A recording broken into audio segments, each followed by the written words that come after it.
All right, guys, the front grille. This is one of the cheap ones off of eBay, and it did not fit very good at all. This doesn't even meet back. That's the original hole right there. It doesn't even meet with that at all. Daddy ended up working it in, trimming out the bottom edge so it would clip back in the bumper and actually sit back in there. And you still say it ain't perfect, but when the hood's closed, it actually looks pretty good. So I think that'll work.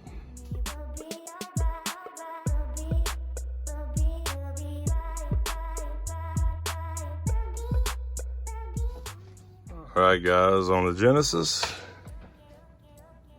got the backside done. You may have noticed in the last video, we only showed you the driver's side. That's because the passenger side was not done.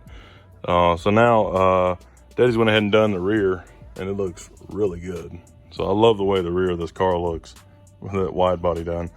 So now we're working on the front, and we're gonna start out by just doing the bottom part here above this fold first. Those are pretty much flat, and then we're gonna start working this down, mark all holes, and then slowly work it down as we warm everything up and try to do even better than we did on the other side and see if we can master it this time. So got everything drilled out on these Monster Service fenders, over fender flares here.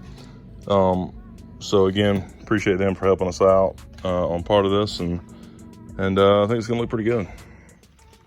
All right, got our holes here, there. I'm gonna put a steel one in down here in the bumper, and then we'll put the aluminum ones in up through here. All right, guys, one thing I was gonna show you is that Daddy actually did make a little relief cut in that top edge for it to fit over this, which we didn't do on the other side. And I think that, you know, was probably part of our problem of trying to fit it, but now with it cut down, it actually fits into that spot way smoother and kind of works in a little better. All right, got the back there bolted up, bottom of the front bolted.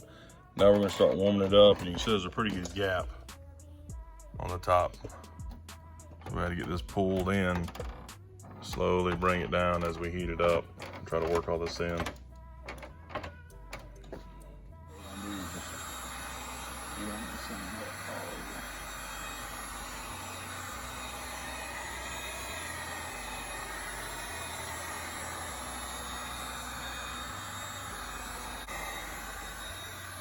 Right, we've got a few more in there now, and now we're slowly just heating it up and bringing it down, and now it's starting to get pretty warm.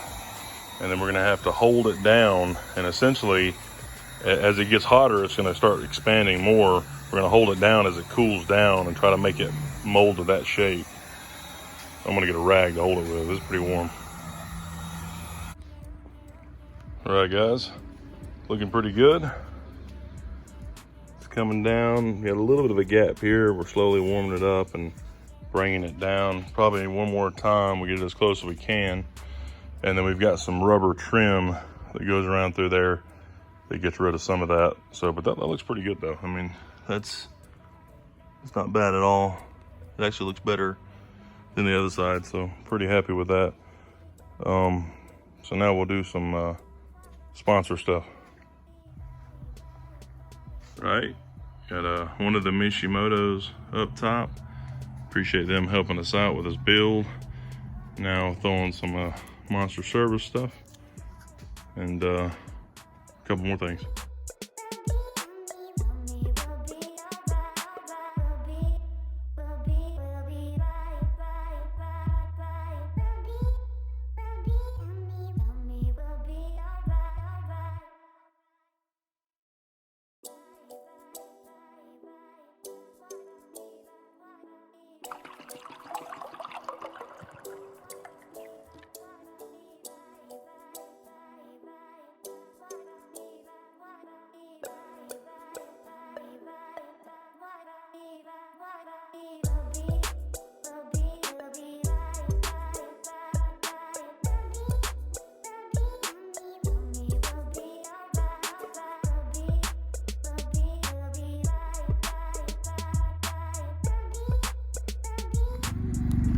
All right, guys, I think this thing's looking pretty good. Again, we want to thank Mishimoto, Monster Service, And as always, I want to thank Avalon King for really supporting us and helping us out with everything that we do, and all those in the past that have helped us, and we just appreciate it, guys. Appreciate y'all watching, and please like and subscribe and share some content and look around some of other videos, but I really appreciate each and every one of you. All right, guys, don't forget you can get $25 off of ceramic coating, the Armor Shield 9 from Avalon King, by putting HiRevz 25 in at checkout at avalonking.com. Also, don't forget to like, comment, and share on this video for your chance to win the AMR 500 Supercharger.